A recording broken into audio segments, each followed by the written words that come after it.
Direct selling को study करना है, तो डायरेक्ट सेलिंग स्टडी करने के लिए या उसके बारे में जानकारी लेने के लिए अपने को ट्रेडिशनल मार्केटिंग क्या है वो जानना बहुत जरूरी है। तो ट्रेडिशनल मार्केटिंग अपन समझ के लेते हैं। देखिए, जब भी मार्केट में अपन जब मार्केट की बात करते हैं या मार्केटिंग की बात करते हैं, तभी एक प्रोडक्ट अपने आंखों के सामने आता है।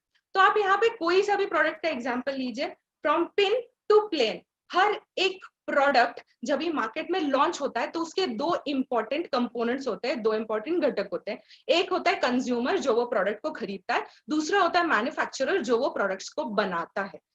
ये दो एक्चुअली इंपॉर्टेंट होते हैं, ये दो मेन होते हैं। बट मुझे बताइए, अपन लोग घर पे लेडीज अपन सब लोग चाय यूज करते हैं, चाय पीते हैं घर पे, तो अपन जब भी चाय घर पे मेहमान आ गए और चाय खत्म हो गया तो हम लोग क्या करते हैं, हम लोग आसाम में ऊटी में फोन लगाते हैं जहाँ पे वो मैन्युफैक्चर हो रहा है कि भैया हमारे घर पे तो चाय खत्म हो गया, गेस्ट लोग आ गए, आप 1 किलो चाय भेज देना। ऐसे अपन करते हैं? नहीं। मतलब मुझे बोलना क्या है, अगर कस्टमर और मैन्युफैक्चरर दो इंपॉर्टेंट कंपोनेंट्स हैं, फिर भी ये दोनों डायरेक्टली लिंक्ड नहीं है, इनके बीच में एक लिंक काम कर रही है। मतलब वी एज अ कस्टमर, हमारे घर पे जब चाय खत्म होती है अपन रिटेलर के पास जाते हैं, मतलब हमारे घर के साइड में एक शॉप है, उसके पास से अपन चाय लाते हैं। वो लाता है होलसेलर के पास से, वो लाता है स्टॉकिस्ट के पास से, वो लाता है सुपर स्टॉकिस्ट के पास से, वो लाता है सीएनएफ एजेंट के पास से, और वो लाता है मैन्युफैक्चरर के पास से। मतलब ये पूरे लिंक में वो प्रोडक्ट हमारे तक पहुंच गया। अभी मुझे बताइए, अगर वो जो प्रोडक्ट है, अगर वो जो चाय है 100 रुपए में अपने पास पहुंच रहा है, 100 रुपीज में अपने पास पहुंच रहा है, तो आपको लगता है वो 100 रुपीज में बना होगा? सॉरी, नहीं बना है। वो बना होता है 30 से 40 रुपए में। मतलब बीच में का जो 40 to 60% पैसा बट रहा है, वो कहाँ बट रहा है? तो इन लोगों में बट रहा है। अच्छा, इसमें और एक बहुत बड़ा रोल प्ले होता है, वो होता है एडवर्टीजमेंट का। हम लोग चाय पीते हैं तो एक बीच में एडवर्टीजमेंट था कि तबला बजा के वाह ताज, ऐसा बोला जा रहा था। तो बहुत सारे लोगों को लगा कि ताज पीने के बाद अपन जाकिर हुसैन जैसे तबला बजा लेंगे। फ्रेंड्स, ऐसे नहीं होता। वो मार्केटिंग करते हैं, वो ये सब चीजों के बारे में सिर्फ इंफॉर्मेशन देने का काम करते हैं। अगर मैं आपको एक छोटा सा एग्जाम्पल बताऊं, अपने सबको पता है लक्स का साबुन, अपने सबको पता है। बहुत सारे बड़े बड़े एक्ट्रेसेस आते हैं टीवी पर, बोलते हैं मेरे सौंदर्य का राज है लक्स। अपने अपने दिल पे हाथ रख के बोलिए, क्या वो बड़ी बड़ी एक्ट्रेसेस 10 रुपए का लक्स यूज करती होंगी? बिल्कुल नहीं।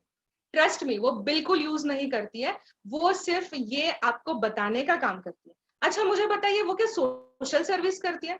उनको कुछ दूसरे काम नहीं है कि अभी चलो हम लोग तो फ्री बैठे हैं, मूवी वगैरह नहीं है तो हम लोग आ जाएंगे टीवी पे और ये सब करेंगे? फ्रेंड्स, गलत।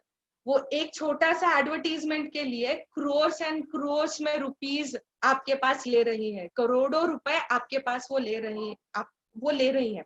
अच्छा, मैंने बोला आपसे ले रही है, अब बोलोगे हमसे थोड़ी ना ले रही है, हमारे घर थोड़ी ना आया। बट आपने 100 रुपए दिया था वो प्रोडक्ट के लिए और वो बना था 30 रुपए में, तो बीच में का जो 70 रुपए थे वो कहाँ गए? वो उन लोगों में बट गए, और वो कहाँ से गए? तो वो आपके पॉकेट से गए। ये नॉट ओनली चाय की बात है, ये सोप के हैं, क्रीम्स के हैं, ईच एंड एवरीथिंग के लिए, ईच एंड एवरीथिंग के लिए अपन जहां मैक्सिमम रिटेल प्राइस दे रहे हैं उसके बहुत कम में वो प्रोडक्ट बनता है। अच्छा, अभी इसके साथ अभी आप बोलोगे मैडम आप ऐसे बोल रहे हो तो हम क्या अभी प्रोडक्ट यूज करना बंद करें? ऐसा नहीं है। बट आप एक चीज कर सकते हैं, आप यही ट्रेडिशनल मार्केटिंग को डायरेक्ट सेलिंग मार्केटिंग में कन्वर्ट कर सकते हैं। वो कैसे कर सकती है? देखिए, डायरेक्ट सेलिंग क्या बोलता है, डायरेक्ट सेलिंग का सिस्टम क्या है, डायरेक्ट सेलिंग का डिस्ट्रीब्यूशन कैसे होता है। यहाँ पे भी प्रोडक्ट्स है, यहाँ पे भी उसका मैन्युफैक्चरर है, यहाँ पे भी वो प्रोडक्ट्स खरीदने वाला कस्टमर है। सिर्फ यहाँ पे डिफरेंस क्या है कि पहले ट्रेडिशनल मार्केटिंग में दूसरे काफी सारे लोग थे जो लोग बीच में का आपका पैसा ले रहे थे और उनको उसका बेनिफिट जा रहा था। अब ये सिस्टम में वो बेनिफिट उनको न जाते हुए आप में और मेरे में बटेगा। तो ये डिस्ट्रीब्यूशन सिस्टम बेहतरीन है, तो ये डिस्ट्रीब्यूशन सिस्टम बेस्ट है। यही होता है डायरेक्ट सेलिंग। डायरेक्ट सेलिंग कुछ रॉकेट साइंस नहीं है, कुछ बहुत डिफरेंट नहीं है, कुछ बहुत डिफिकल्ट नहीं है, बहुत ही सिंपल है। बस बीच में के जो वो जो लोग थे जो बीच में थे उन लोगों को साइड में किया गया है, और वहां पे आप और मेरे जैसे लोग वहां पे है जो उस 70 रुपए का या उस 60% पैसे का ज्यादा से ज्यादा बेनिफिट्स ले रहे हैं। यही है डायरेक्ट सेलिंग इंडस्ट्री। अभी मुझे काफी सारे लोग बोलते हैं कि अभी डायरेक्ट सेलिंग इंडस्ट्री को हम समझे कैसे। इसको समझना बहुत आसान है। मार्केटिंग करना होता है छोटे मोटे प्रोडक्ट्स का लोगों तक, फेस टू फेस इंटरेक्शन होता है, क्योंकि हम यहाँ पे कुछ एडवर्टाइजमेंट होर्डिंग्स वगैरह करते नहीं है, क्योंकि वहां पे बहुत सारा पैसा जाता है एडवर्टाइजमेंट होर्डिंग्स के लिए, वो पैसा कंपनी बचाती है और वो आप में और मेरे में बांट देती है। तो यहाँ पे फेस टू फेस इंटरेक्शन होता है, जो हमारे लेडीज के लिए तो बहुत ईजी होता है। हम तो बातें करते करते ऐसे ही बहुत सारी बातें कर देते हैं, तो एक हाथ दूसरा मार्केटिंग भी हम बहुत इजीली यहाँ से कर सकते हैं। देन वर्क फ्रॉम होम, ये तो बहुत ही बढ़िया पॉइंट है हम लेडीज के लिए। आज घर संभाल के जब अपने को काम करने की बात आती है, तभी डायरेक्ट सेलिंग जैसा बेहतरीन कंसेप्ट कोई नहीं है। And lastly empowerment for women, आज वुमेन के लिए जो कुछ भी उनके हिसाब से बहुत ही फ्लेक्सिबली अगर कुछ काम मार्केट में आज रन हो रहा है बहुत अच्छे तरीके से, तो वो है डायरेक्ट सेलिंग इंडस्ट्री। अभी मुझे काफी सारी महिलाएं, आप ये भी आपके दिमाग में होगा, अरे मैम ये डायरेक्ट सेलिंग इंडस्ट्री एक बिजनेस है क्या, या डायरेक्ट सेलिंग ये बिजनेस एक्चुअली है क्या? तो मेरा जवाब होगा यस, ये बिजनेस है। क्यों? तो मैं इसका एक्सप्लेनेशन आपको देना चाहूंगी। जब बिजनेस की बात होती है तभी मैन्युफैक्चरर होता है, तो हाँ यहाँ पे मैन्युफैक्चरर है, यहाँ पे बायर है, सेलर है, तो यस ये बिजनेस है। थर्डली यहाँ पे जेन्युइन प्रोडक्ट्स है। फ्रेंड्स, मैं आपके सामने यहाँ पे कोई स्कीम डिस्कस करने के लिए नहीं बैठी हूँ, आपका और मेरा, हम दोनों का टाइम बहुत ही इंपॉर्टेंट है। तो स्कीम्स डिस्कस करके मुझे ना आपका टाइम वेस्ट करना है ना अपना टाइम वेस्ट करना है।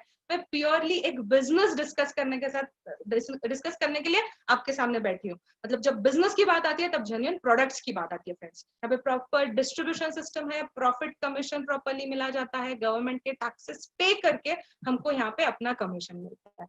अभी आप बोलेंगे कि डायरेक्ट सेलिंग ठीक है, चलो अच्छा है, बिजनेस है, पर ये ग्रेट अपॉर्चुनिटी हो सकती है क्या? क्योंकि हम लोगों ने तो बहुत सारे बिजनेसेस स्टार्ट करने की कोशिश की है।